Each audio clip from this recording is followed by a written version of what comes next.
BSF এর push in চেষ্টা রুখে দিয়েছে বিজিবি। চাঁপাইনবাবগঞ্জ সীমান্তে বিএসএফ এর পুশিনের চেষ্টা ব্যর্থ করে দিয়েছে বিজিবি। পুশিনের চেষ্টা পুশিন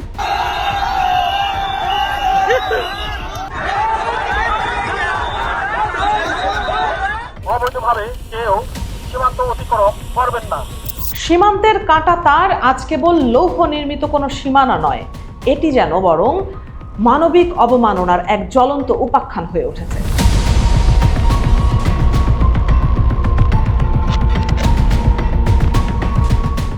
ভারতের সীমান্ত দিয়ে তথাকথিত পুশিন প্রক্রিয়া শুরু হওয়ার পর থেকে হাজার হাজার মানুষ আজ এক অনিশ্চিত গন্তব্যে আটকা পড়েছে।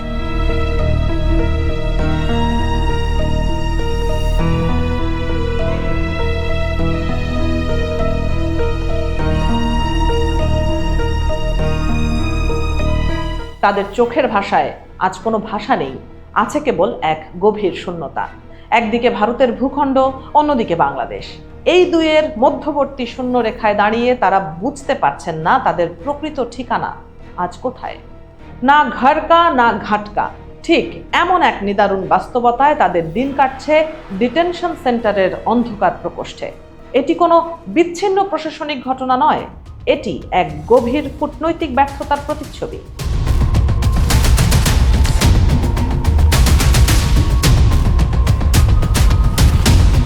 বিশ্লেষকদের মতে এই সংকটের শিকড় অনেক গভীরে প্রথিত। ভারত যখন দিল্লির মসনদ থেকে দ্বিপাক্ষিক সম্পর্কের কথা বলছে, তখন পশ্চিমবঙ্গের রাজ্য প্রশাসনের একতরফা সিদ্ধান্তে সীমান্তে এই অমানবিক পরিস্থিতি সৃষ্টি হয়েছে। আমাদের সবচেয়ে বড় ইস্যু ছিল সীমান্ত সুরক্ষা, অবৈধ অনুপ্রবেশকারী। বিএসএফ কে 556 কিলোমিটার জায়গা জমি দিতে হবে। আমরা 100 কিলোমিটার মতো জমি হ্যান্ডওভার করে দিয়েছি। দিল্লি এবং কলকাতার এই দ্বৈত অবস্থান ভারতের কেন্দ্রীয় শাসন কাঠামোর এক বড় দুর্বলতাকে উন্মোচিত করেছে, যা প্রতিবেশীদের মনে আস্থার বড় সংকট তৈরি করছে। এমন এক অস্থির সময়ে দক্ষিণ এশিয়ার ভূ রাজনীতি এক নতুন মোড় নিয়েছে। 2024 সালের আগস্টের পর থেকেই ভারত বাংলাদেশ সম্পর্কের যে স্থিতিশীলতা ছিল, তা আজ এক বড় প্রশ্নের মুখে। এই সম্পর্কের শূন্যতাকে কাজে লাগিয়ে চীন, পাকিস্তান এবং তুরস্কের মতো দেশগুলো নতুন করে তাদের প্রভাব বলয় তৈরির চেষ্টা চালাচ্ছে। বিশেষ করে বাংলাদেশের ভূ রাজনৈতিক গুরুত্বকে তারা নিজেদের স্বার্থে ব্যবহার করতে মরিয়া। লালমনিরহাটের বিমান ঘাঁটি থেকে শুরু করে তিস্তা প্রকল্প, এই প্রতিটি কর্মকাণ্ডে চীনের সক্রিয় উপস্থিতি দিল্লির কৌশলগত উদ্বেগ বাড়িয়ে দিচ্ছে কয়েক গুণ। কিন্তু প্রশ্ন উঠছে, ভারতের কি এমন কোনো কৌশল আছে যা এই সংকটকে মোকাবেলা করতে পারে, নাকি সীমান্তে উত্তেজনা সৃষ্টি করে বাংলাদেশকে আরো দূরে ঠেলে দেওয়াটাই ভারতের দীর্ঘমেয়াদী ভুল হতে চলেছে?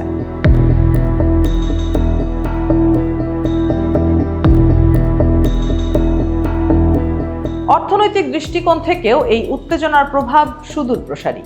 $14 বিলিয়ন দ্বিপাক্ষিক বাণিজ্যের এই সম্পর্ক কেবল সংখ্যার বিচারে সীমাবদ্ধ নয়, বরং এটি আঞ্চলিক সংহতির মূল ভিত্তি। ভারত যদি মনে করে থাকে নেইবারহুড ফার্স্ট নীতি বাস্তবায়নের জন্য সীমান্তে অস্থিরতা দরকার, তবে তারা সম্ভবত বড় ভুল করছে। কারণ সংযোগহীন বা অস্থিতিশীল দক্ষিণ এশিয়া ভারতের নিজস্ব অর্থনৈতিক লক্ষ্য অর্জনে বড় বাধা হয়ে দাঁড়াবে। পশ্চিমা শক্তিগুলো, বিশেষ করে যুক্তরাষ্ট্র, এই অঞ্চলে চীনের ক্রমবর্ধমান আধিপত্য নিয়ে রীতিমতো উদ্বিগ্ন। তারা দেখছে কিভাবে বাংলাদেশ এক ভারসাম্যপূর্ণ পররাষ্ট্র নীতির দিকে ঝুঁকে পড়ছে। বাংলাদেশের সামনে আজ সুযোগ আছে ভারত, চীন এবং আমেরিকার সাথে সম্পর্কের এক সমীকরণ তৈরির, কিন্তু সেই সুযোগের সার্থকতা নির্ভর করছে প্রতিবেশীর সাথে বিশ্বাসের ভিত কতটা মজবুত তার উপর। তবে উদ্বেগের বিষয় হলো, এই উত্তেজনা এখন আর শুধু সরকারি দপ্তরের ফাইলে সীমাবদ্ধ নেই, এটি এখন পৌঁছে গেছে তৃণমূলের মানুষের কাছে, যা সমাজ ও রাষ্ট্র ব্যবস্থার গভীরে সংঘাতের বীজ বপন করছে। সীমান্তের সাধারণ মানুষ যখন বিজিবির সাথে কাঁধে কাঁধ মিলিয়ে এই পুশিন প্রতিরোধ করছেন, তখন বুঝতে হবে পরিস্থিতি আর সরকারের নিয়ন্ত্রণে সীমাবদ্ধ নেই। জনগণের এই স্বতঃস্ফূর্ত ক্ষোভ ইতিহাস তৈরির ক্ষমতা রাখে, আর সেই ঢেউ যখন একবার ওঠে, তখন রাষ্ট্রযন্ত্রের পক্ষে তা সামাল দেয়া প্রায় অসম্ভব হয়ে পড়ে। তাই সময় এসেছে এই ধাক্কার কূটনীতি থেকে সরে আসার। সংঘাত নয়, বরং আলোচনার টেবিলই হতে পারে এই সমস্যার একমাত্র সমাধানস্থল। সার্ক, বিমস্টেক কিংবা BBIN এর মতো মঞ্চগুলোকে কার্যকর করার এখনই উপযুক্ত সময়। অনিয়মিত অভিবাসনের জটিলতাকে মানবিক মর্যাদার ভিত্তিতে সমাধান করা সময়ের দাবি। ভারত এবং বাংলাদেশকে বুঝতে হবে যে পারস্পরিক শ্রদ্ধা এবং আলোচনার মাধ্যমেই কেবল এই অঞ্চলের স্থিতিশীলতা রক্ষা করা সম্ভব।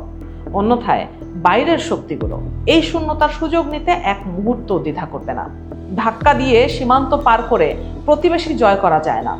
প্রতিবেশী জয় করতে হয় সম্মানে আর পারস্পরিক স্বার্থের স্বীকৃতির মধ্য দিয়ে।